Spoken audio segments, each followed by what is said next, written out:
Noswaith dda bawb, a chroeso cynnes y gwasanaeth, a chroeso cynnes i chi hefyd sydd wedi ymuno ni ar YouTube. Coeddiadau yr wythnos, bydd y cwrdd gweddi am 7 nos Fawrth, bydd y clwb ieuenctid yn cwrdd yn y festri am 6 nos Wener, a'r Sul nesaf John sydd gyda ni drwy gydol y dydd yn Gymraeg am 10 yn y bore ac yn Saesneg am 6 yn yr hwyr. Bydd yr ysgolion silio'r plant ar Zoom am hanner dydd. Mae fwy o focsys wedi cyrraedd os ych chi am gymryd rhagor i lenwi ar gyfer Nadolig a'r Breuddwyd Trust, ac hefyd mae lot o elastic bands yna fel sef prinder o reini, ond mae digon ar y bwrdd ar y ffordd allan.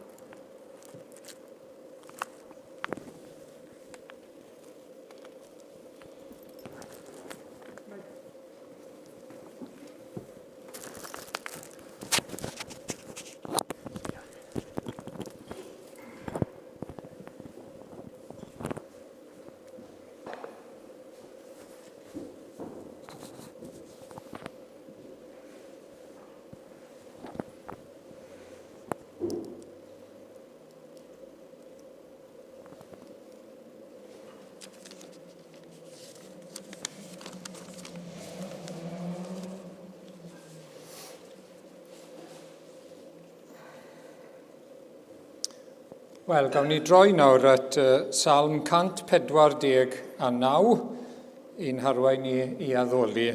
Molwch yr arglwydd, canwch i'r arglwydd gan newydd, ei foliant yng nghynulleidfa'r ffyddloniad. Bydde di Israel lawenhau yn ei chreawdwr, ac i blant Seion orfoleddu yn ei brenin. Wel, gawn ni ymateb gyda'r emyn cyntaf heno o cenwch fawr i'r arglwydd, y ddeiar fawr i gyd. Amen.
Wel, mae'n darlleniad ni heno'n dod o lythyr apostol Paul at y Philippiaid, pennod 2, a darllen at adnod 11,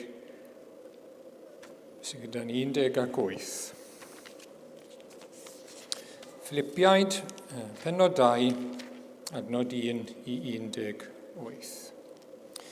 Felly, os oes gennych yng Nghrist unrhyw symboliad, unrhyw apel o di cariad, unrhyw gymdeithas trwy'r ysbryd, os oes unrhyw gynhesrwydd a thosturi, cyflawnwch fy llawenydd trwy fod o'r un meddwl a'r un cariad gennych at eich gilydd, yn unfryd ac yn unfarn. Peidiwch â gwneud dim o gymhellion hunanol, nac o ymffrost gwag, ond mewn gostyneiddrwydd bydde di bob un ohonoch gyfrif y llall yn deilyngach nag ef ei hun. Bydded gofal gan bob un ohonoch, nid am eich buddiannau eich hunain yn unig, ond am fuddiannau pobl eraill hefyd. Amlygwch yn eich plith eich hunain yr agwedd meddwl honno sydd yn wir yn eiddo i chwi yng Nghrist Iesu, neu falle yr agwedd meddwl oedd hefyd yng Nghrist Iesu, ei fod ef ar ffurf Duw, ni chyfrifodd fod cydraddoldeb a Duw yn beth i ddal gafael ynddo, ond fe'i gwacawodd ei hun gan gymryd ffurf ceithwas a dyfod ar wedd ddynol. O'i gael ar ddull fe'i darostyngodd ei hun gan fod yn ifydd hyd angau. Ie, angau ar groes. Am hynny tra dyrchafodd Duw ef a rhoi iddo'r enw sydd goruwch pob enw. Fel wrth enw Iesu y plygau pob glin yn y nef ac ar y ddeiar a than y ddeiar, ac y cyffesau pob tafod fod Iesu Grist yn arglwydd, gogoniant Duw Dad. Gan hynny fy nghyfeillion annwyl, fel y buwch bob amser yn ifydd, felly yn awr, nid yn unig fel pe bawn yn bresennol, ond yn fwy o lawer gan fy mod yn absennol, gweithredwch mewn ofn a dychryn yr iachawdwriaeth sy'n eiddo i chwi. Oblegu Duw yw'r un sydd yn gweithio ynoch, i beri i chwi ewyllysio a gweithredu yw amcanion Dionis ef. Gwnewch bopeth heb rwgnach nac ymryson, byddwch yn ddifau a di-ddrwg, yn blant di-nam i Dduw, yng nghanol cenhedlaeth wirgam a gwrthnysig, yn disgleirio yn ei plith fel goleuadau yn y byd, yn cyflwyno y gair y bywyd. Felly byddwch yn destun ymffrost i mi yn nydd Crist, na fi mi redeg y ras yn ofer, na llafurio yn ofer. Ond os tywelltir fy mywyd i yn ddiod-offrwm ac yn aberth, mwyn eich ffydd chwi, yr wyf yn llawen, ac yn cyd-lawenhau a chwi i gyd.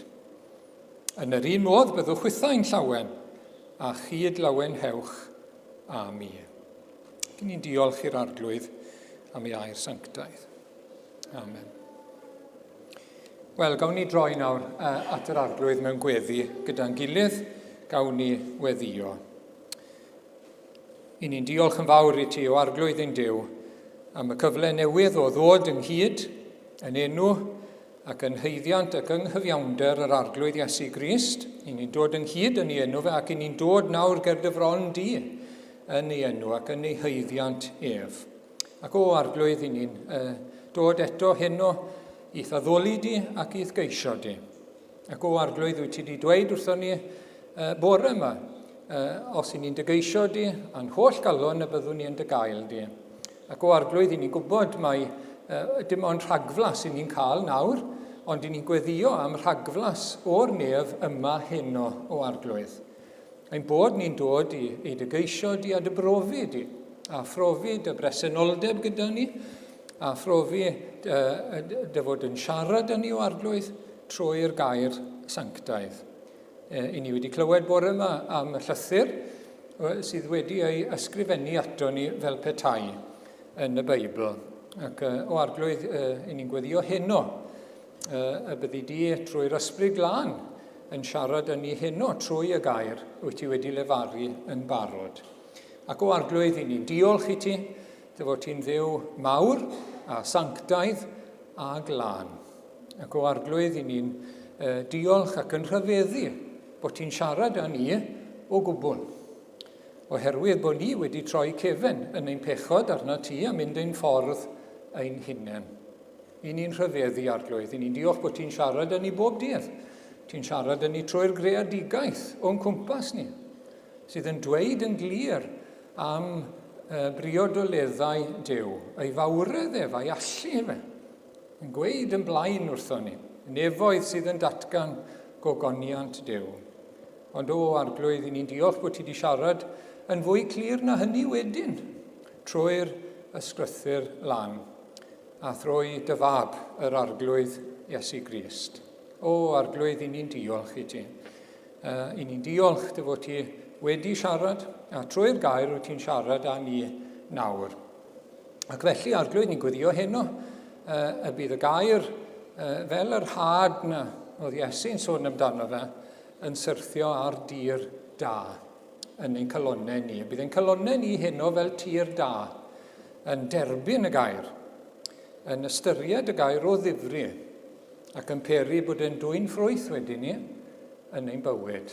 Helpa ni beidio bod fel y tir caled, helpa ni beidio bod fel y tir creigiog neu'r tir dreiniog o arglwydd a drain ynddo fe. Helpa ni fod yn dir da i'r gair. A diolch bod ti'n bwriadu i'r gair i fod yn ffrwythlon iawn yn ein bywyd ni. I'n newid ni, i'n trawsffurfio ni o ogoniant i ogoniant. Ac felly arglwydd, i ni yn diolch am y fraint o gael bod yma heno ac yn gofyn i ti i amlygu dy hunan, amlygu dy bresenoldeb yn ein plith ni heno o arglwydd. Ti i ni'n ei geisio nawr o arglwydd, dy lais di, dy bresenoldeb di yn ein plith ni. Ac o arglwydd, i ni'n diolch am ein gilydd, i ni'n cyflwyno'n gilydd i ti, i ni'n cyflwyno'r eglwys hon a gwaith yr eglwys i ti yn ystod yr wythnos. I ni'n gofyn dy fendith ar bob cyfarfod a phob gweithgaredd o arglwydd. Di ni ddim yn ymddiried ac yn pwyso ar y gweithgareddau, ond di ni yn dymuno bod ti o arglwydd yn bendithio. Dy fod ti yn dod trwy dy ysbryd glân i roi dy fendith ar y gwaith o arglwydd. Gogoniant i'r arglwydd Iesu ac ein lles a'n bendith ni o arglwydd, ac mwyn dy deyrnas di, mwyn ehangu dy deyrnas di. Deled dy deyrnas a gwneler dy ewyllus o arglwydd, megis yn y nef felly ar y ddeiar hefyd. O arglwydd na fydde y ddeiar yn debycach i'r nef. O arglwydd trigar harth ein gwlad ni, sy'n mynd yn bellach ac yn bellach bant oddi wrtho ti. Bydd yn drigarog arglwydd a bywhau y gwaith yng nghanol y blynyddoedd. Helpa ni arglwydd yr wythnos yma, fel ni wedi darllen nawr, i fod yn oleuadau yn y byd, fel byddwn ni'n darllen yn yr Effesiaid. Helpa ni arglwydd i fod yn ddinas ar fryn, helpa ni fod yn gannwyll yn disgleirio yn y tywyllwch o arglwydd. Helpa ni beidio cael ein dylanwadu gan y tywyllwch, ond i fod yn oleuni ac yn halen. O arglwydd, i ni angen dy nerth di ar gyfer hyn, angen ein llenwi ar ysbryd glân yn barhaus o arglwydd. Gyn ni gofyn i ti'n nerthu ni. Ni sydd yma, ni sydd fyddwn ni'n mynd i'r gwaith falle wythnos yma, neu fyddwn ni gartre, neu fyddwn ni mewn cartre rhai wrth gwrs, neu'n cyfarfod ar rhai gwahanol, beth bynnag yn amgylchiadau ni, helpa ni arglwydd trwy dy ras i fod yn oleuadau yn y byd. Ac o arglwydd, i ni'n gweddio dros waith yr Efengil trwy'r byd i gyd. O arglwydd, diolch bod yr Efengil wedi mynd i'r cyfandiroedd. Gyn ni gweddio eto bydd e'n dwy'n ffrwyth. Heddi nawr i ti. Bydd rhain cael eu hychwanegu at y deyrnas heddi arglwydd. Gogoniant i thenw ac i thras di.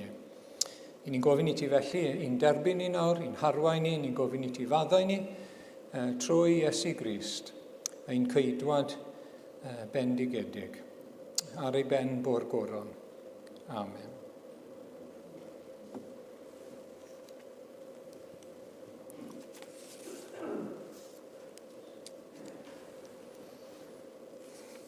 Gawn ni droi at yr ail emyn nawr gyda'n gilydd.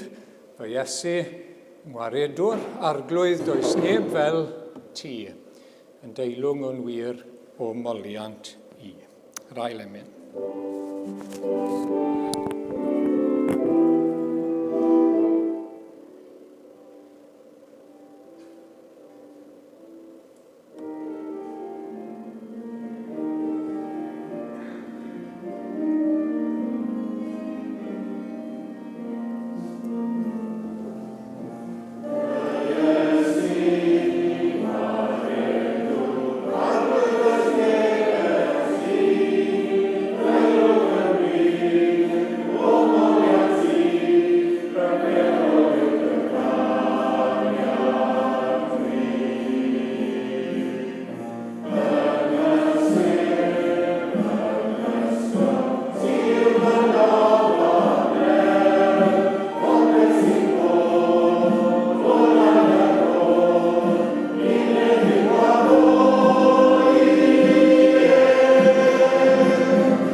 Wel, ni'n troi nôl nawr te at llythyr Paul at yr Effesiaid a phennod 5, a mi ddarllenwn ni heno o adnod 6 at adnod 9. Effesiaid pennod 5, adnod 6 I adnod 9. Peidiwch â chymryd eich twyllog yn eiriau gwag neb. O achos y pethau hyn, y mae digofaint Duw yn dod ar y rhai sy'n anifydd iddo. Peidiwch felly â chyfathrachu a hwy, tywyllwch oeddech chwi gynt, ond yn awr goleini ydych yn yr arglwydd. Byddwch fyw fel plant goleini, oherwydd gwely'r ffrwyth y goleini ym mhob daioni a chyfiawnder a gwirionedd. Wel nawr te I atgoffa ein gilydd I ni yn y darn o'r llythyr at yr Effesiaid sy'n cymhwyso neges yr Efengil i'n bywyd bob dydd. Y darn mwy ymarferol, os mynwch chi, o'r llythyr. Ac gan ein bod ni yr hyn ydy ni fel Cristnogion. Dyna lle mae wedi dechrau, chi'n cofio, atgoffa ni pwy i ni, beth i ni yn Iesu Grist, oherwydd ein ffydd a chibol yn yr arglwydd Iesu. I ni'n gyflawn yn Iesu Grist. I ni'n gyfartal i'n gilydd yn Iesu Grist. I ni'n un yng Nghrist. I ni'n fyw yng Nghrist, lle roedden ni'n farw yn ein pechodau i ddew. I ni'n fyw nawr iddo fe. Gyda Christ yn y nefolion leoedd. I ni'n gwybod beth yw clywed llais yr arglwydd. I ni'n gwybod beth yw i brofi fe. I ni'n gwybod beth yw i siomi fe. I ni'n gwybod beth yw colli perthynas. I ni'n gwybod beth yw oeri. I ni'n gwybod beth yw i agosrwydd e. I ni'n fyw nawr, lle roedden ni yn farw. Mae air yn siarad yn ni nawr, lle doedd e ddim yn golygu dim byd o'r blaen.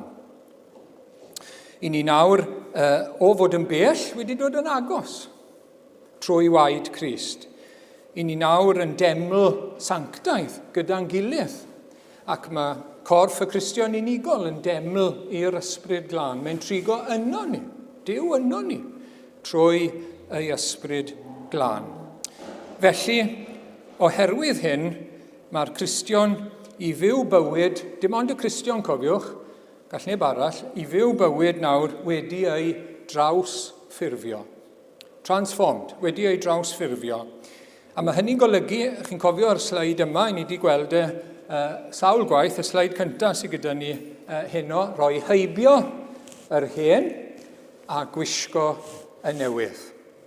Mae'r negyddol a'r cadarnhaol. Nid dim ond y negyddol, i ni'n rhoi heibio'r hen, ond i ni'n gwisgo y newydd. Ac i ni wedi gweld hynny yn nisgeidiaeth yr apostol Paul. Chi'n rhoi heibio hwn, ond gwisgo hwn. I ni wedi gweld hynny yn barod sawl gwaith. I ni'n gwneud hyn yn erth yr arglwydd Iesu.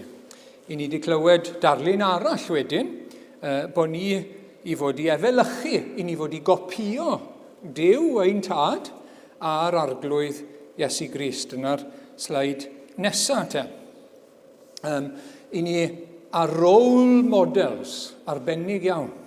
Ein tad yn y nef, a'n brawd os mynwch chi, yr arglwydd Iesu Grist. Ac i ni fod i efelychu, ni fod i gopio ein tad yn y nef, ac i ni fod i gopio yr arglwydd Iesu.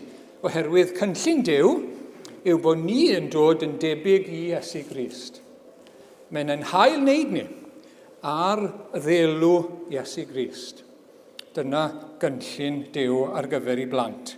I ni'n perthyn nawr, i ni wedi ein geni o'r newydd i fywyd nefol. Mae ysbryd Duw yno ni, cyn ni'n cael ein hadnewyddu.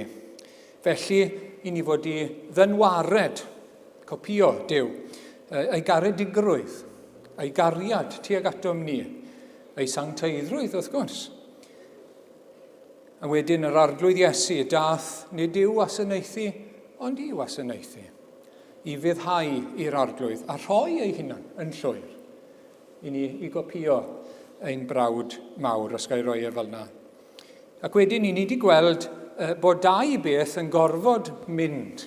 Dyna beth welson ni tro diwetha, o'n ni'n edrych ar yr Effesiaid, anfoesoldeb rhywiol a phob aflendid. Mi edrychon ni ar hynny y tro diwetha.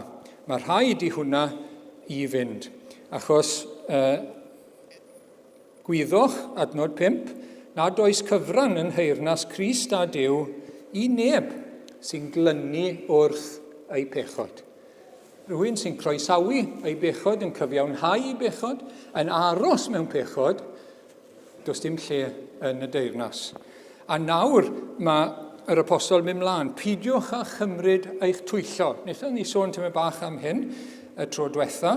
Mae rhaid i ni fod yn ofalus, achos dyw Duw ddim yn ein twyllo ni, dyw gair Duw ddim yn ein twyllo ni, ond mae yna eraill gallen twyllo ni wrth gwrs.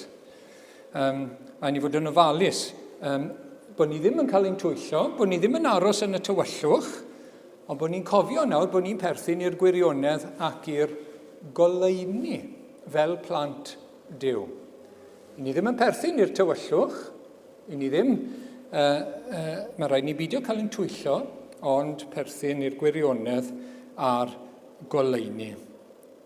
Felly gofalwch, rhag cael eich twyllo, adnod 6, gan eiriau gwag neb. Mae'n bosib i rywun i siarad geiriau gwag. Hynny yw, maen nhw'n wag o'r gwir, yn wag o'r gwirionedd, ac felly yn llawn twyll.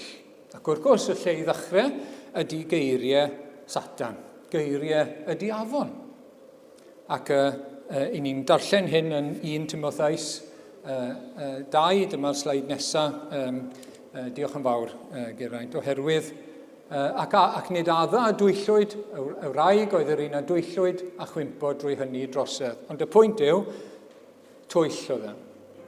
Twyll oedd gair Satan. Twyll oedd e. Beth oedd y twyll? Beth oedd yn wag o'r gwirionedd te? Wel, oedd Duw wedi dweud, os bydden nhw'n cymryd o ffrwyth pren gwybodaeth da drwg gan farw, byddwch farw. Chi'n cofio? A mi ddwedodd Satan, ydy Duw wedi dweud na? Fyddwch chi ddim farw. Mae'n dweud yn hollol gros i beth mae Duw yn dweud. Felly maen nhw'n eiriau gwag. Geiriau gwag. Sy'n mod, pwy sy'n dweud nhw? Satan yn y dechrau, ond mae eraill yn gallu dweud pethau sy'n gros i air Duw. Maen nhw'n wag o'r gwirionedd, maen nhw'n llawn twyll ac maen nhw'n arwain i golled a dinistyr. Felly mae rhaid ni fod yn ofalus iawn, meddwl apostol Paul, i beidio cael ein twyllo. Wedyn, Iago 1:26, mae rhaid ni beidio cael ein twyllo nawr yn ein bywydau bob dydd ynglyn â phechod, os yw rhywun yn tybio i fod yn grefyddol, ac yntau'n methu ffrwyno i dafod. Un enghraifft yw hyn nawr, ac yn wir yn twyllo ei galon ei hun, yna ofer yw crefydd hwnnw. Un peth yw proffesu bod ni'n grefyddol, proffesu bod ni'n bobl i Dduw. Ond os yn ein bywyd ni bod yna bechod sy'n aros ac yn cael lle, mae rhaid ni fod yn ofalus, mae rhaid ni fod yn effro, rhag i ni i ddechrau twyllo ein hunain. Twyllo ein hunain. Achos mae pechod yn dwyll. Mae e'n dwyll. Mae rhaid i ni gofio hynny. Ac o ddilyn geiriau gwag, geiriau twyllodrus, unrhyw beth sy'n gros i air Duw, wrth gwrs, mae cwymp a mae distryw yn dilyn. Mae rhaid i ni fod yn ofalus. Ac wedyn ni, dyma beth i ni'n darllen. O achos y pethau hyn, y mae digofaint Duw yn dod ar yr rhai sy'n anifydd iddo fe. Pam mae e mor beryglus te? Pam mae geiriau twyllodrus mor beryglus? Wel, mae'n dod â digofaint Duw. Mae pechod yn dod â digofaint Duw arno ni. Ac nawr, mae yna lot o drafod gan rai pobl ynglyn â digofaint Duw.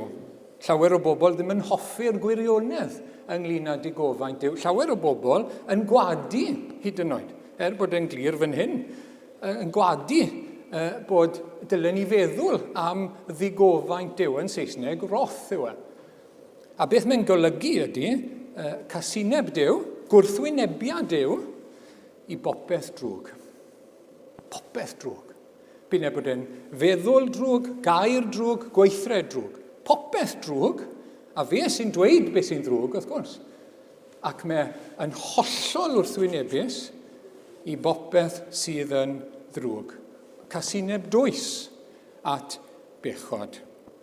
Ac dwy adnod nawr te, sydd yn sôn tyma bach am hyn. Yn gyntaf, llyfr Deuteronomium, y gair, yr arglwydd nawr at bobl Israel. Cofia, ffaid ag anghofio, i ti enyn dig yr arglwydd dy Dduw yn yr anialwch. Digiaswch yr arglwydd yn Horeb, ac yr oedd mor ddig nes iddo fwriadu eich difa.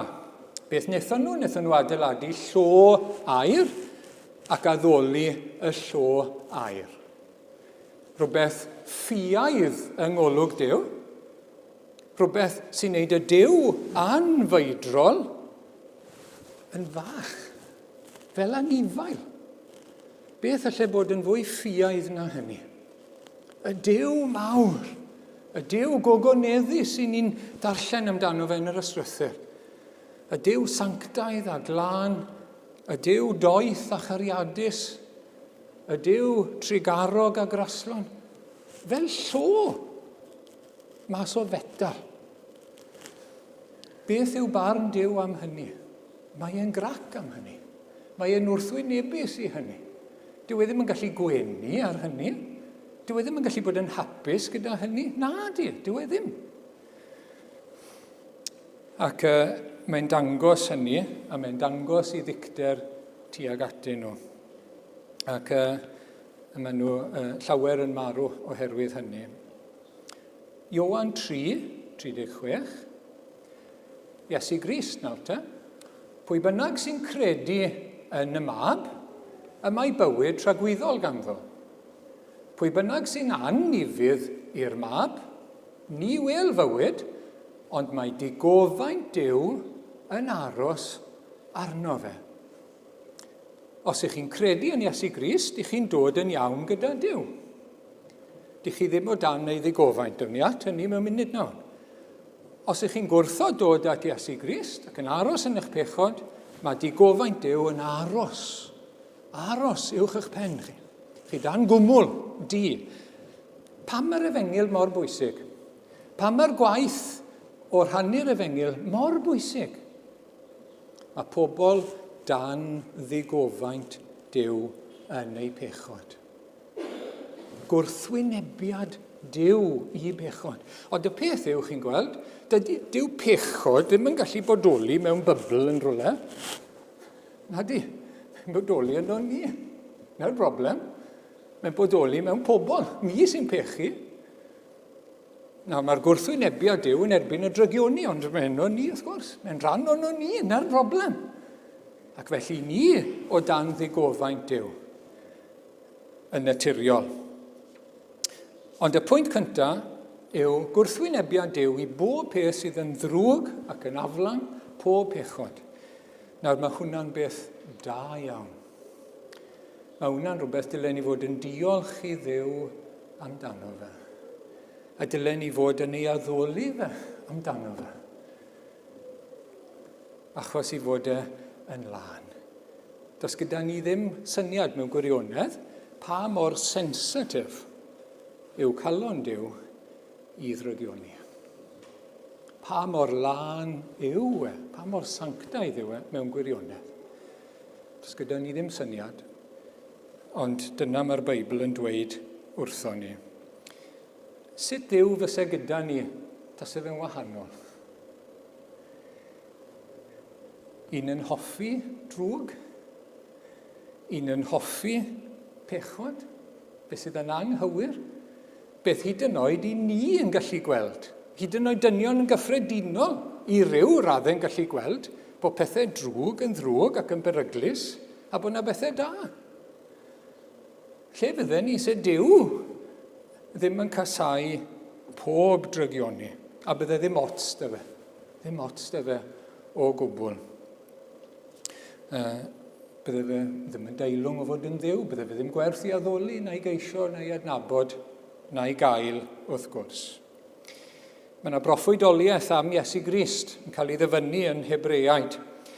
Dyw hwn yn mynd dod lan dy fi.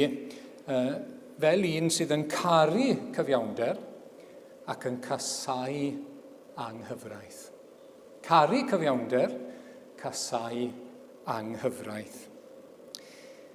Ond nawr te, wrth gwrs, unwaith i ni'n dod at yr arglwydd Iesu, unwaith i ni yn cyffesu ac yn glynu ac yn pwyso ar Iesu Grist, di ni ddim dan ddigofaint Duw. Mae'r adnod yn dweud wrthon ni. Pwy bynnag sy'n credu yn y mab, y mae bywyd tragwyddol ganddo. Dyw e ddim yn aros o dan ddigofaint, ond yr rhai sy'n anifydd i'r mab. A dyna neges hyfryd, gwirioneddol dda, dyna'r newyddion da yn yr efengyl. Mi oeddem ni'n blant digofaint. Mi ni wedi gweld hynny ym Mhen o 2. Ond nawr, i ni yn Iesu Grist. I ni wedi dod i adnabod, i ymddiried yn Iesu Grist. A'r adnod fach yma yn Thessaloniaid sy'n nesaf, yr un sydd yn ein gwaredu ni, yn ein hachub ni. Oddi wrth y digofaint sydd i ddod. Mae Dyw yn gwrthwynebu pechod, wrth gwrs, ac i'r rhai sy'n aros yn ei pechod tan y diwedd, mi fydd yna gosb tragwyddol y digofaint sydd i ddod. Ond, mae'r arglwydd Iesu wedi dod i'n hachub ni oddi wrth ein pechodau, ac oddi wrth y digofaint. Felly, medde'r Efengyl, does dim rhaid i ni fod dan ddigofaint Dyw. Gallwn ni fod yn rhydd ohono fe. Gallwn ni fod yn iawn gyda Dyw, yn dderbyniol gerbron Dyw. Sy'n eisiau ni fod ofon y digofaint wrth ddod at yr arglwydd Iesu.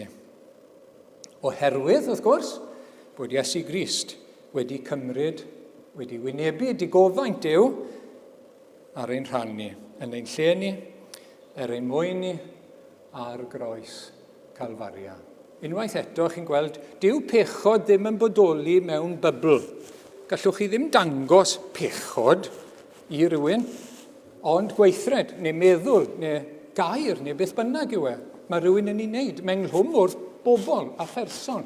A mae'r Efengyl yn dweud bod Dyw wedi rhoi pechod ei bobl ar ei fab ei hunan. Ac wrth wneud hynny, mae wedi rhoi y digofaint yma, y gwrthwynebiad a'r gosb, oedd yn pechodau ni'n heiddi, ar ei fab, ar yr arglwydd Iesu Grist. Dyna neges greiddiol ganolog yr Efengyl. Mae'n hyfryd i ni gael dod yn iawn gyda Dyw. Felly Rhufeiniaid 3:25, Iesu Grist, wrth gwrs, yr hwnna osododd Dyw yn iawn, yn aberth i symud y digofaint yw hwnna, yn iawn trwy ffydd yn ei waed i ddangos ei gyfiawnder trwy faddeuant y pethau ei wneithid o'r blaen trwy ddioddefgarwch Dyw. Mae wedi gosod Iesu Grist yn aberth i gymryd y digofaint yn ein lle ni. Ac yw symud oddi wrtho ni, a'n symud ni oddi wrth y digofaint. Achos wrth feddwl am ddigofaint Dyw a'i wrthwynebiad, chi'n gweld, at bob peth sy'n ddrwg, pob un peth. Mae rhaid ni gofio bod e hefyd yn amyneddgar iawn. Yr un pryd. A mae pobl yn camddeall hyn o hyd. Mae rhai pobl yn meddwl, achos amynedd mawr Dyw, bod dim ots dy fe am ein pechoed ni. A hwnna'n fistec mawr. Na. Mae e yn ddig, ond mae'n amyneddgar iawn hefyd, a mae'n drigarog iawn, a mae'n rasol iawn, wrth gwrs. Wel, nawr te, gadewch i ni feddwl nawr te am ei ras, Salm 103, adnodau hyfryd iawn. I ni gael y darlun iawn cyflawn o Dduw nawr, trigarog a graslon yw'r arglwydd. Araf i ddigio, mae'n araf i weithredu ei gosb, chi'n gweld? Mae'n araf, bod e'n casau pechod, mae'n araf i weithredu. A llawn ffyddlondeb, nid yw'n cyrraeddu'n ddiddiwedd nac y meithrin ei ddicter am byth. Mae yna ffordd i ddod yn rhydd o'i ddigofaint ef. Yn wir, mae'n amyneddgar ac yn drigarog ac yn dirion ac yn gohirio mwyn rhoi cyfle i bobl i edifarhau, medde'r Beibl wrtho ni. Mae'n dylanol fel petai i roi cyfle. Ac i rywun sydd ddim yn Gristion, mae heddi yn fonus. Os ych chi ddim yn Gristion heddi, mae'r diwrnod yma'n fonus ac yn gyfle i chi nawr i edifarhau. Mae pob dydd yn fonus ac yn gyfle. Mae Dyw yn dylanol rhag cosbi, rhag gweithredu ei ddigofaint. Rhufeiniaid 2:4, neu a'i dibris neu dibris gennyt yw cyfoeth ei diriondeb, mae'n dirion, a'i ymatal, mae'n dylanol a'i amynedd. A fyny di beidio a gweld mae amcan tirioneb Duw yw dy ddwyn i edifeirwch. Falle bod hwn yn siarad ar rywun heno, dwi ddim yn gwybod. Peidiwch â cam ddeall bod Duw yn amyneddgar, bod e'n golygu bydd e ddim yn cosbi pechod. A bod na ddim uffern dragwyddol a cosb, peidiwch â wneud y mistec na. Na, mae'r arglwydd yn amyneddgar ac yn rhoi cyfle. Mae'n dala nôl fel petai i chi gael edifarhau. A mae pob diwrnod yn gyfle arall. Wyt ti'n gwybod heno bod angen i ti ddod yn iawn gyda Duw? Wyt ti'n gwybod bod rhaid i ti alw'n bersonol ar Iesu Grist a heb wneud eto? Wel, mae rhaid wneud. Mae Duw yn dirion ac yn amyneddgar. Ond cofiwch, rhyw ddwrnod, mae yna lein yn dod, a gallwn ni groesi'r lein. A wedyn ni'n profi digofaint Duw. Ac mi ddyle hyn yn symbolu ni wrth gwrs, i efengylu, i ddweud wrth bobl, i rannu gyda phobl yr efengil, dyle fe yn symbolu ni i fod yn sanctaidd ac yn lân, i gasau pob pechod. Y drwg yw, i ni'n dda iawn am gasau pob un o'n ni. I ni'n gwybod am bechodau pobl eraill, ond i ni. I ni'n feistri yn gallu pwynto mas a gweld a beio a condemnio pechod rhywun arall. Ond mwyaf tebyg i Dduw i ni'n dod, i ni'n casau pob pechod. Ac yn arbennig y rhai sydd fan hyn, gyda fi, nid gyda phobl eraill. Felly nawr te, i ni wedi gweld bod pobl, os gawn ni'r sleid nesaf lan falle, mae hwnna'n dangos target yn dywe, misail target.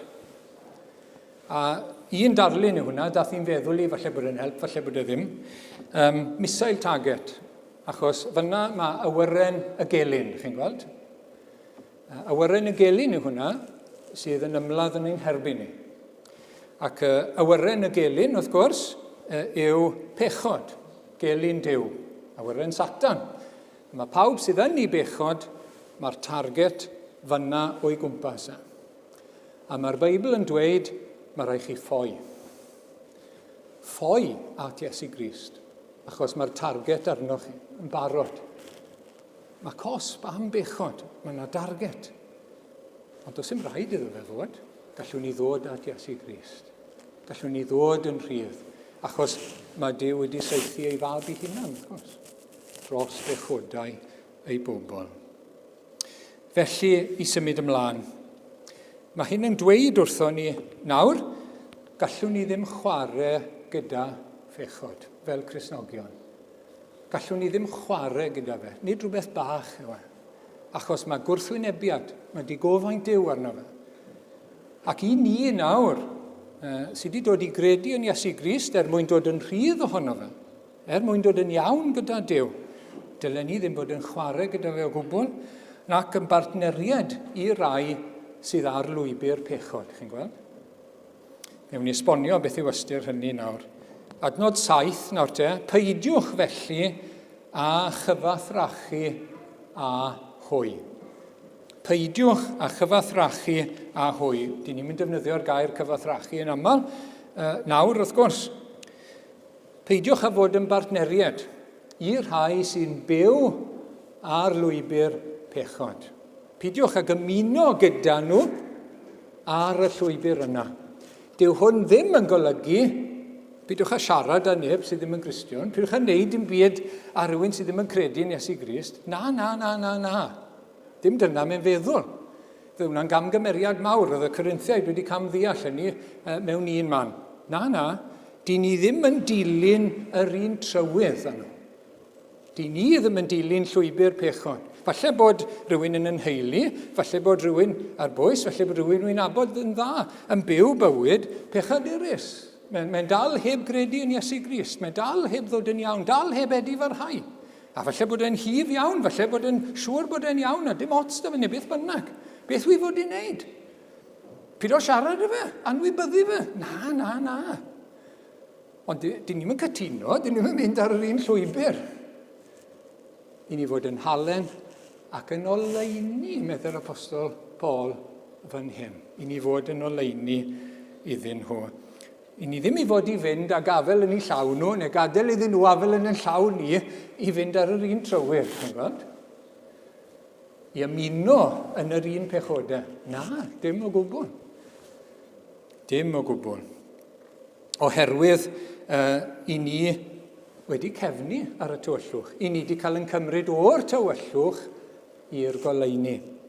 Adnod 8, tywyllwch oeddech chi gynt, ond nawr goleuni ydych yn yr arglwydd.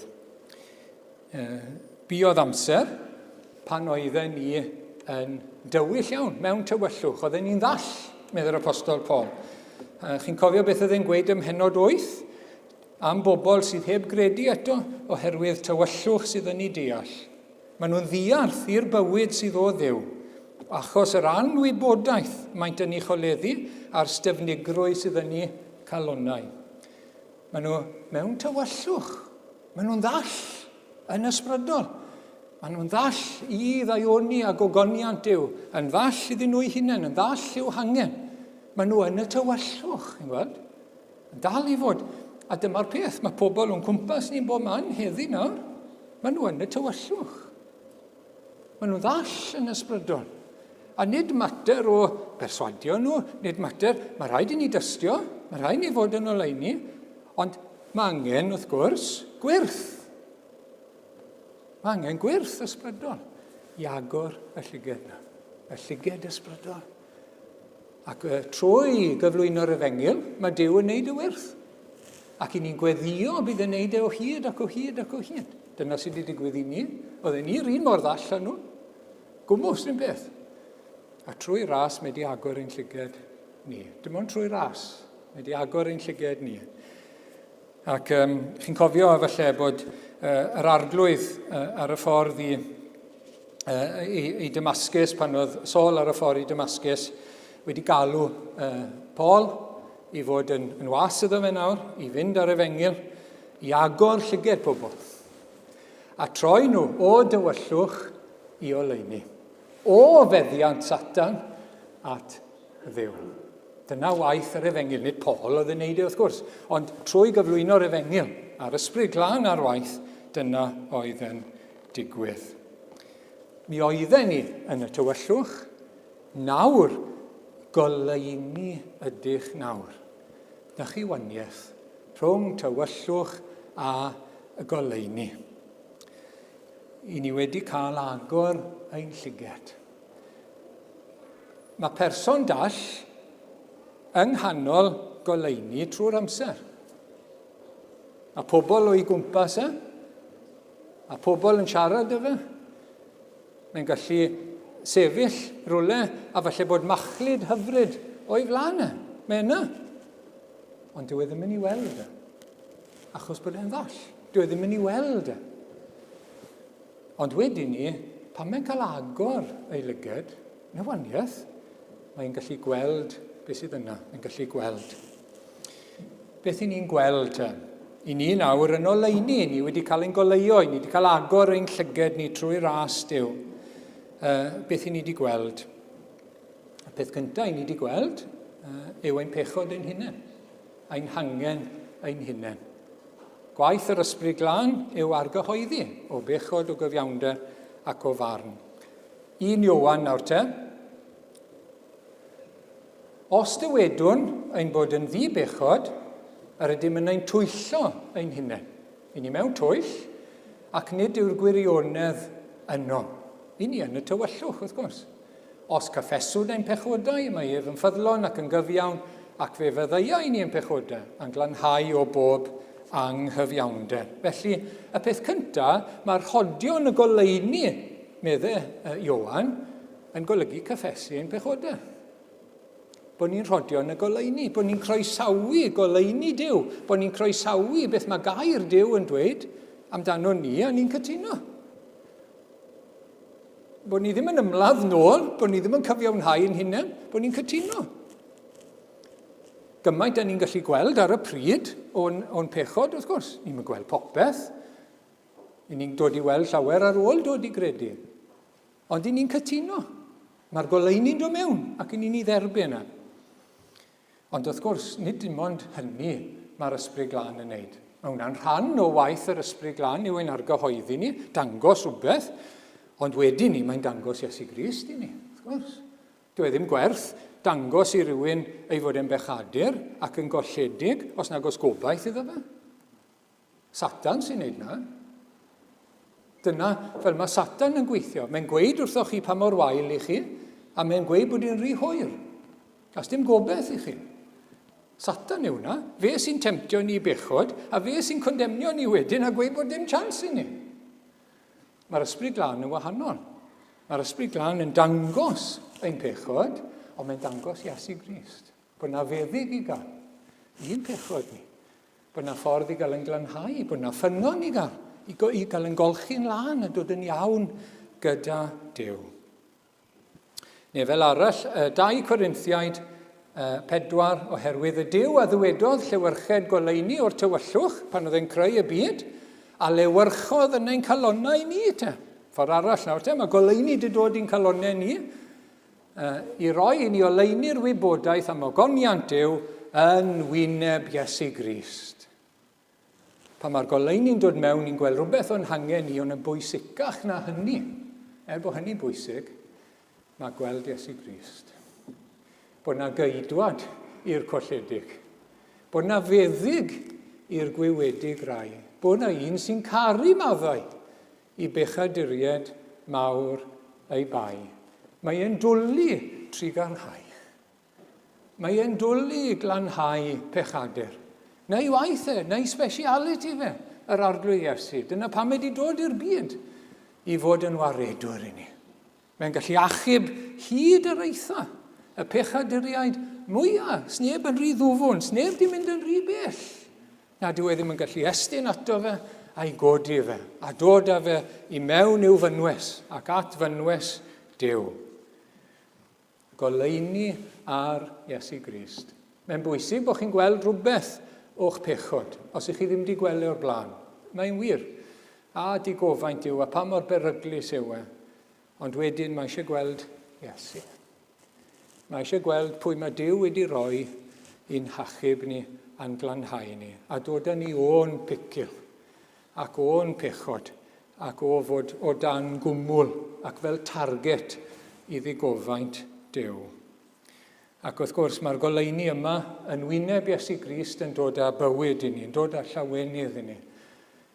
Mae'r goleini yma yn codi ni'n llwyr wrth gwrs. I ni ddim yn eistedd mewn tywyllwch nawr, ond mae goleini wedi dod. O groes Iesu Grist, bod na faddeuant i bechadur. Sy'n rhaid i fi fyw yn y euogrwydd ac yn ymhechod ac yn ymydreddu am byth. Yn bell o ddi wrth Dduw. Na, mae yna faddeuant i gael. Mae yna lanhad i gael. Mae yna heddwch, mae yna dderbyniad llawn gan Dduw. Croeso gan Dduw yn Iesu Grist. Drws agored i ddod ato fe, derbyniad, glanhad, profiad o'i gariad tragweddol. Ei gefnogaeth, ei ras, a chibon, yn achub ac yn cadw. Pan ni'n crwydro, dod â ni nôl. Dyma i ni'n profi nawr. Dyma beth ni'n gweld yn wyneb Iesu Grist. Ni'n gweld bugail sydd mor dda. I ni'n tueddu grwydro, mae'n mynnu dod â ni nôl. Bob tro. I ni'n cwmpo ac yn llithro, mae'n mynnu yn codi ni. Mae'n graig ac yn noddfa, mae'n ffyddlon ac yn driw i ni. Dyma beth ni'n gweld yn yr arglwydd Iesu Grist. Un all dim mae'n gwahanu oddi wrth ei gariad. Un sy'n wedi rhoi calon newydd i ni, natur newydd, a lle yn y nefoedd. Ac wrth gwrs, oherwydd hynny, i ni nawr felly yn oleini. I ni yn oleini hefyd. Mae e'n oleini wrth gwrs, i ni wedi dod i'r goleini, ond i ni'n oleini wedyn, mae'r lleiad yn adlewyrchu'r haul wrth gwrs, ac yn rhoi goleini, a fel na i ni fod. Yn adlewyrchiad o'r arglwydd Iesu, rhywbeth o'i oleini fe yno ni. A dyma eiriau Iesu Grist yn y bregaeth ar y mynydd, chwi yw goleini'r byd. Mae wedi dweud, mae fi yw goleini'r byd wrth gwrs, ond chi wedyn ni yw goleini'r byd. Felly boed i'ch goleini chwythau lewyrchu. Mae rhaid ni fod yn y tywyllwch i'r goleini lewyrchu. I ni yn y byd sy'n dywyll. A mae rhaid ni fod yna i'r golau lewyrchu, chi'n gweld, yn y tywyllwch. Nid dilyn y tywyllwch, ond bod yn oleini yn y tywyllwch.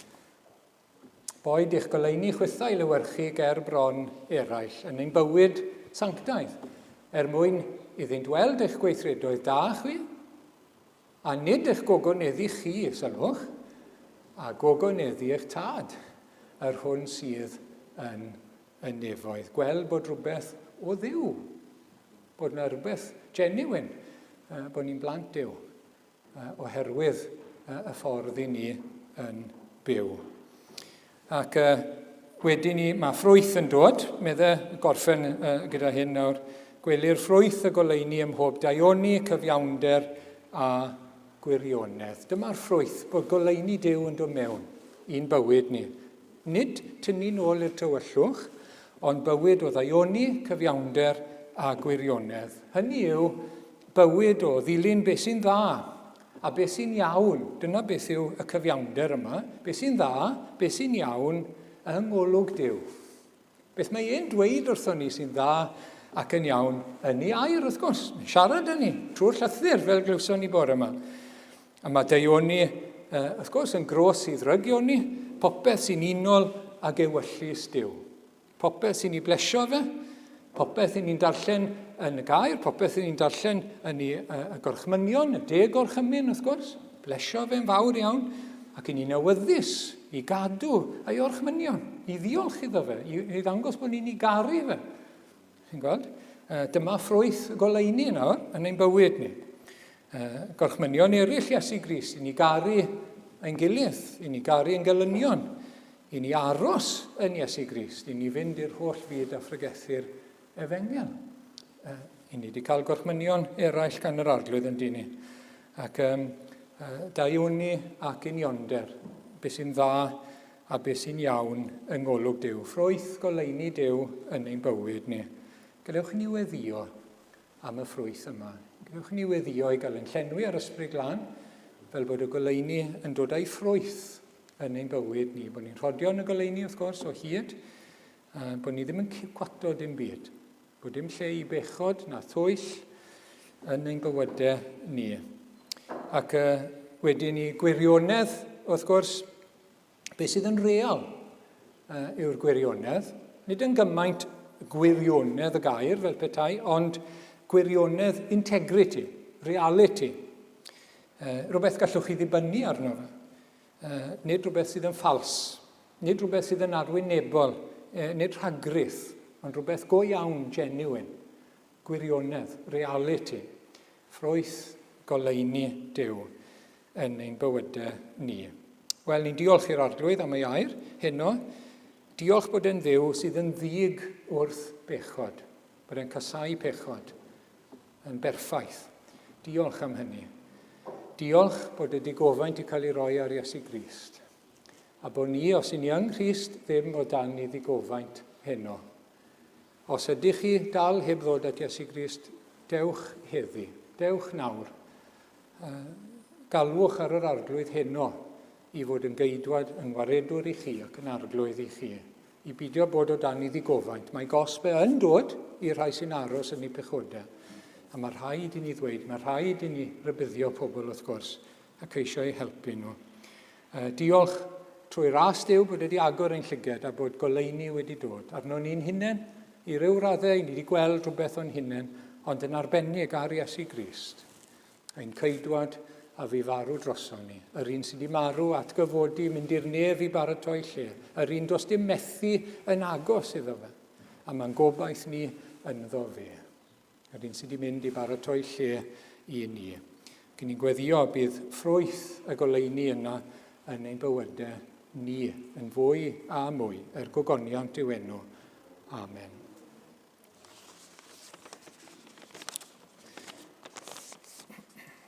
Gawn ni droi nawr at yr emyn ola sydd gyda ni heno. Diolch i ti yr holl a lluog Dduw am yr efengil sanctaidd. Halleluia. Amen.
Diolch Arglwydd eto am dair i ni heno.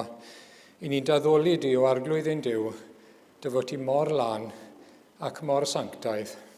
Yn lanach dylygad fel na allu edrych ar ddrygioni. O Arglwydd, i ni'n diolch. Wyt ti yn sanctaidd ac wyt ti'n haeddu dalw yn ddiw ac yn haeddu daddoli.